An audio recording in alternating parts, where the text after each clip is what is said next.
ಒಂದೇ ತರಗತಿಯಲ್ಲಿ ಓದ್ತಾ ಇದ್ದಂತಹ ಯುವಕ ಯುವತಿ ಪರಸ್ಪರ ಪ್ರೀತಿಸಿ ಜಾತಿಯ ಅಡೆತಡೆಗಳನ್ನು ಮೀರಿ 1 ವರ್ಷದ ಹಿಂದೆ ವಿವಾಹ ಆಗಿದ್ರು. ಆದರೆ ಮದುವೆಯಾಗಿ ವರ್ಷ ಪೂರೈಸುವ ಮುನ್ನವೇ ಯುವತಿ ಅನುಮಾನಾಸ್ಪದವಾಗಿ ಸಾವನ್ನಪ್ಪಿರುವ ಘಟನೆ ದಾವಣಗೆರೆಯಲ್ಲಿ ನಡೆದಿದೆ.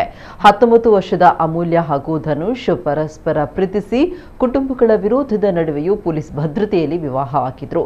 ಇದೀಗ ಅಮೂಲ್ಯ ಅವರ ಮೃತದೇಹ ಮನೆಯೊಳಗೆ ನೇಣು ಬಿಗಿದ ಸ್ಥಿತಿಯಲ್ಲಿ ಪತ್ತೆಯಾಗಿದೆ. ಯುವತಿಯ ಸಾವಿನ ಸುದ್ದಿ ತಿಳಿತಾ ಇದ್ದಂತೆ ಪತಿ ಧನುಷ್ ಹಾಗೂ ಅವರ ಕುಟುಂಬದ ಸದಸ್ಯರು ಪರಾರಿಯಾಗಿದ್ದಾರೆ ಎನ್ನಲಾಗಿದೆ. ಇದರಿಂದ ಅಮೂಲ್ಯ ಸಾವಿನ ಕುರಿತು ಹಲವು ಅನುಮಾನಗಳು ವ್ಯಕ್ತವಾಗಿವೆ. ಮಾಹಿತಿ ತಿಳಿದು ಸ್ಥಳಕ್ಕೆ ಭೇಟಿ ನೀಡಿದ ದಾವಣಗೆರೆ ಮಹಿಳಾ ಪೊಲೀಸ್ ಠಾಣೆಯ ಅಧಿಕಾರಿಗಳು ಪರಿಶೀಲನೆ ನಡೆಸಿ ಪ್ರಕರಣ ದಾಖಲಿಸಿಕೊಂಡಿದ್ದಾರೆ. ತಲೆಮರೆಸಿಕೊಂಡಿರುವ ಪತಿ ಹಾಗೂ ಕುಟುಂಬದ ಸದಸ್ಯರ ಪತ್ತೆಗೆ ಪೊಲೀಸರು ಬಲೆ ಬೀಸಿದ್ದಾರೆ.